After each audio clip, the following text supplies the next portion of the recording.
आप देख रहे हैं कर्तव्य एवं निष्ठा का बयान, साहित्य और संस्कृति का बयान, समता की आवाज बयान टीवी। बाबा साहब डॉक्टर अम्बेडकर साहब के संविधान के निर्माण से पहले इस देश को जो चलाया जाता था, पूंजीवाद तरीके से चलाया जाता था। इस देश को जो चलाया जाता था, राजशाही तरीके से चलाया जाता था। इस देश को जो चलाया जाता था, कम्युनिज्म के माध्यम से चलाया जाता था। इस देश को जो चलाया जाता था, धार्मिक रूप से चलाया जाता था। इस देश को जो चलाया जाता था, डिक्टेटरशिप के माध्यम से चलाया जाता था। इस देश को जो चलाया जाता था, ताकत का इस्तेमाल करके चलाया जाता था। लेकिन इस देश के संविधान निर्माण होने के बाद, इस देश के संविधान निर्माण होने के बाद इस देश के लिए सभी भारत के नागरिकों को एक नागरिकता दी गई। भारत के सभी लोगों को नागरिकता दी गई। और नागरिकता का मतलब होता है कि वो इस देश का मालिक हो गया, वो इस देश की व्यवस्था का मालिक हो गया, इस देश की व्यवस्था को चलाने वाला हो गया। और जब चलाने वाला हुआ तो उसे रिप्रेजेंटेटिव देने का काम दिया गया। उससे कहा गया कि या तो देश को खुद चलाओगे या फिर आपके रिप्रेजेंटेटिव के माध्यम से इस देश को चलाया जाएगा।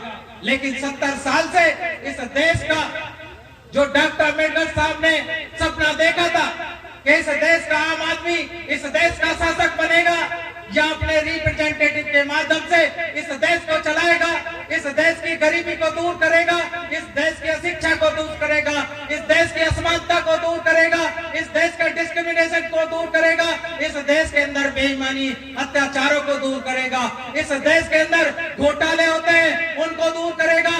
प्रधानमंत्री जो मुख्यमंत्री बनते हैं उनके लिए जो काम करेंगे तो गलत तरीके से काम करेंगे तो उनको आवाज को उठा करके काम करेगा। लेकिन 74 साल के इस पीरियड में जो 80 साल पहले डॉक्टर अम्बेडकर साहब ने 90 साल पहले जो भारत के लिए सपना देखा था कि इस देश की समस्याओं का समाधान होगा, लेकिन इस देश के अंदर उनकी समस्याओं का समाधान क्यों नहीं हो पा रहा है, ये आज सोचने का सवाल है।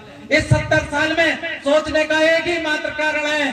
अगर आप लोग सोच सकते हैं तो सोचिए, क्योंकि जो इस देश के संविधान चलने लागू होने से पहले जो पूंजीवाद के आधार पर देश को चला रहे थे, जो इस देश के कम्युनिज्म के आधार पर देश को चला रहे थे, जो रॉयलिज्म के आधार पर देश को चला रहे थे, जो मोनार्की के आधार पर देश को चला रहे थे, जो धर्म के आधार पर देश को चला रहे थे, उन्हीं लोगों ने आज देश की भारतीय संविधान के जो कॉन्स्टिट्यूशनल संस्थान बने हैं उन संस्थानों पे कब्जा कर लिया है, उन संस्थानों पर कब्जा कर लिया है। और कब्जा करने के बाद इस देश की जो संवैधानिक कॉन्स्टिट्यूशन के जो संस्थान हैं उन संस्थानों को आप लोगों को बाहर निकालना होगा। जैसे इलेक्शन कमीशन ने कहा कि इस देश के अंदर एमएलए वो बनेगा जो कम से कम अपने एमएलए के खर्चे में कम से कम 16 लाख से 25 लाख रुपए खर्च करेगा। एमपी के लिए कहा कि 54 से 70 लाख रुपया खर्च करेगा।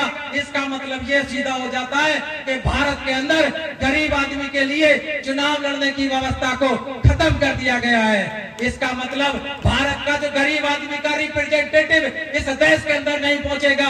और जब पूंजीपति का, धार्मिक ठेकेदारों का जो पहले से देश को चला रहे थे, अपने तरीके से चला रहे थे, धर्म के आधार पर चला रहे थे, शासन रॉयलिज्म के आधार पर चला रहे थे, मोनार्की के आधार पे चला रहे थे, क्रिमिनल तरीके से चला रहे थे, अगर देश के सृष्टि तरीके से चलाया जाता रहेगा तो बाबा साहब डॉक्टर अम्बेडकर साहब का इस देश की समस्याओं का समाधान करने का सपना कब पूरा होगा और कौन पूरा करेगा? इस देश के अंदर प्रधानमंत्री चंद दिनों में किसी को भी अमीर बना देता है। इस देश की योजनाएं चंद दिनों में किसी भी सरकार के, किसी भी समाज के लोगों को अमीर बना देती हैं और किसी भी आदमी को गरीब बना देती हैं। तो इस देश के नागरिकों को सोचने की जरूरत है कि इस देश की व्यवस्था को कैसे बदला जा सकता है। साथियों, आप लोगों को देखना होगा कि जाति के आधार पर, धर्म के आधार पर, क्षेत्र के आधार पर, वर्ग के आधार पर जो डिस्क्रिमिनेशन दिया दिए गए हैं और जो डिस्क्रिमिनेशन लिंग के आधार पर दिए गए हैं, उन डिस्क्रिमिनेशन को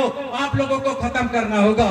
इस देश के अंदर जितने भी प्रकार के डिस्क्रिमिनेशन है उन्हें खत्म करना होगा और ये जिम्मेदारी आप लोगों की सबसे पहले है, क्योंकि आप बाबा साहब डॉक्टर अम्बेडकर साहब को मानते हैं। आप मानते हैं कि बाबा साहब डॉक्टर अम्बेडकर साहब ने इस देश का संविधान आपकी समस्याओं को समाधान करने के लिए बनाया है। तो समस्याएं तो सारी आप लोगों के सामने पैदा कर दी गई है, क्योंकि चीटिंग होती है तो आपकी होती है, बेईमानी होती है तो आपकी होती है, अन्याय होता है तो आपके साथ होता है, अत्याचार होता है तो आपका होता है, घोटाले होते हैं तो आपके साथ होते हैं। इस देश की सारी समस्याओं की जो भी समस्याएं, उनका समाधान तो कौन करेगा? आप लोग ही करेंगे। इस देश के अंदर बाबा साहब डॉक्टर अम्बेडकर साहब ने जब इस देश का संविधान लिखा तो इस देश के अंदर कहा गया था कि दुनिया के अंदर कहा गया था, बाबा साहब डॉक्टर अम्बेडकर साहब ने भारत को संविधान दे करके संसार के देशों से सबसे आगे बढ़ा दिया है, 100 साल आगे कर दिया है। लेकिन 74 साल में देखने को आता है कि क्या वास्तव में भारत इस देश के अंदर 74 साल में दुनिया के देशों से 1000 साल आगे बढ़ गया है। तो देखने में आता है कि 74 साल में बाबा साहब डॉक्टर अम्बेडकर साहब का जो सपना हम लोगों को पूरा करना था, वो हम लोग करने में पूरी तरह सफल नहीं हुए हैं। इस देश के लोग प्रधान बनते हैं, बीडीसी बनते हैं, प्रमुख बनते हैं, समस्याओं का समाधान करने के लिए बनते हैं। लेकिन 70 साल में जो समस्याएं जो कि तो बनी हुई हैं, इन समस्याओं के जिम्मेदार हम लोग हैं, क्योंकि हमारे जो रिप्रेजेंटेटिव जिन्हें हम अपने समाज के आधार पर चुन के भेजते हैं, अपने धर्म के आधार के चुन के भेजते हैं, वो लोग किसी खुद भी बिक जाते हैं और लोगों को, आप लोगों को भी बिकने का काम करते हैं। इसलिए इस देश का अगर संविधान बचाना है तो आप लोगों को देखना होगा कि क्या वास्तव में ये हमारे देश का सच्चा प्रतिनिधित्व होगा, क्या ये इस देश की समस्याओं का समाधान करेगा। अगर हमने जाति के आधार पर, धर्म के आधार पर या पार्टियों के आधार पर भी प्रतिनिधित्व चुनने का काम करते रहे तो हमारे देश की समस्याओं का काम कभी खत्म नहीं होंगे। और बाबा साहब डॉक्टर अम्बेडकर साहब का संविधान का लिखने का जो उद्देश्य था कि इस देश के एक एक आदमी वैज्ञानिक होना चाहिए, इस देश के अंदर ब्रदरहुड होना चाहिए, इस देश के अंदर ह्यूमैनिटी होनी चाहिए, इस देश के अंदर यूनिटी होनी चाहिए और इस देश की जनता, इस देश की एकता और अखंडता के लिए काम करनी चाहिए, वो सपना कभी पूरा नहीं हो पाएगा।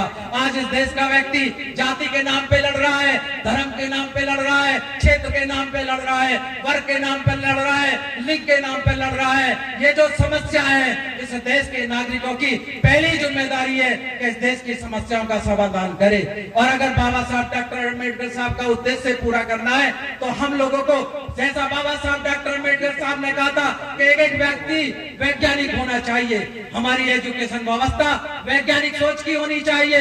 इसके फंडामेंटल ड्यूटियों में और direct principle of state policy में और फंडामेंटल ड्यूटीज में जो बातें की गई हैं उनको हमें समझना चाहिए। इस देश के अंदर जो हमारे इंस्टीट्यूशन है संविधान के, जैसे SC/ST कमीशन है, बैकवर्ड कमीशन है, अदर कमीशन है, सर्विस कमीशन है, फाइनेंस कमीशन है, एक कमीशन अगर गलत तरीके से काम करते हैं तो इस देश के नागरिकों को आवाज उठाने की ताकत इस देश के नागरिकों को पैदा करनी चाहिए। क्योंकि बाबा साहब डॉक्टर अम्बेडकर साहब ने कहा है कि जब तक आप गूंगे बने रहेंगे आपकी समस्याओं का कोई समाधान नहीं हो सकता। क्योंकि इस देश का बाबा साहब डॉक्टर अम्बेडकर साहब ने स्पष्ट कहा था कि संविधान कितना भी अच्छा हो, अगर इस देश के अंदर नागरिक, जो इस देश के अंदर नागरिक रहते हैं, अगर वो जागरूक नहीं है, अपने अधिकारों के लिए लड़ नहीं सकते हैं, तो उनके अधिकार कभी उन लोगों को नहीं मिल सकते हैं। तो इस देश के नागरिकों को मैं बस यही कहना चाहता हूँ, अपने भाइयों से यही कहना चाहता हूँ, खासतौर से उन भाइयों से जो बाबा साहब डॉक्टर अम्बेडकर साहब को मानते हैं। आज आप लोगों की ड्यूटी बन गई है कि जाति धर्म क्षेत्र को भूल जाइए, क्योंकि इस देश के अंदर हर धर्म का आदमी कहता है, हिंदू कहता है कि ये देश हिंदू तरीके से चलना चाहती है, मुस्लिम कहता है कि ये देश कुरान के हिसाब से चलना चाहिए, ईसाई कहता है ये देश बाइबल के हिसाब से चलना चाहिए, और बौद्धिस्ट लोग कहते हैं ये बौद्ध में हो जाना चाहिए। लेकिन मैं पूछना चाहता हूँ, ये भारत के संविधान का देश भारत के संविधान से कब चलेगा, इस बात को सोचने का आप लोगों को काम करना चाहिए। इस देश को हमें भारत के संविधान के हिसाब से चलाना है। इस देश के एक एक बच्चे को वैज्ञानिक बनाना है। इस देश के एक एक बच्चे को अच्छी शिक्षा देनी है। जब बाबा साहब डॉक्टर अम्बेडकर साहब एक हायर एजुकेशन लेकर के इस दुनिया में इतना बड़ा काम कर सकते हैं, आप सोचिए अगर 70 साल में हमने अपने बच्चों को पढ़ा करके वैज्ञानिक सोच से पढ़ाने का काम किया होता, तो मैं दावे के साथ कह सकता हूं इस 70 साल में 1 अरब 45 करोड़ की आबादी में हम कम से कम 1 करोड़ लोग तो बाबा साहब डॉक्टर अम्बेडकर की सोच के बना देते। अगर हमने बाबा साहब डॉक्टर अम्बेडकर के सोच के 1 करोड़ लोग बना दिए होते, तब बाबा साहब डॉक्टर अम्बेडकर साहब इतना बड़ा काम कर सकते थे। तो इस देश के लिए नहीं बल्कि सारे संसार के लिए हम भारत के लोग कितना बड़ा काम कर सकते थे, ये बात आप लोगों को सोचने की है।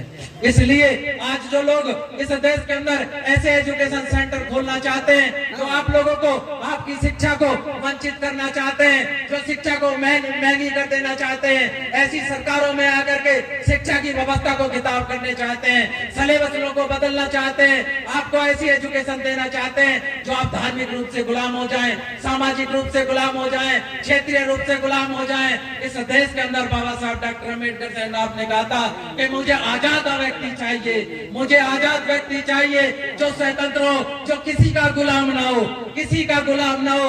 अगर गुलामी की भेड़ियों को तोड़ना है तो पहले वैज्ञानिक सोच का व्यक्ति बनना होगा, तभी आप लोग वैज्ञानिक बन करके इस संसार के अंदर गुलामी की भेड़ियों को तोड़ सकते हैं और अपने समाज को एक नई दिशा दे सकते हैं और भारत का एक नया भारत बना सकते हैं। और इस भारत को भारत बनाने की जिम्मेदारी खास तौर से बाबा साहब डॉक्टर अम्बेडकर साहब ने उन लोगों को दी है जो बाबा डॉक्टर अम्बेडकर साहब को फॉलो करते हैं। इसलिए आप ये नहीं सोचिए जो फॉलो नहीं करते हैं वो वैज्ञानिक बनेंगे तब आपका देश बढ़ेगा।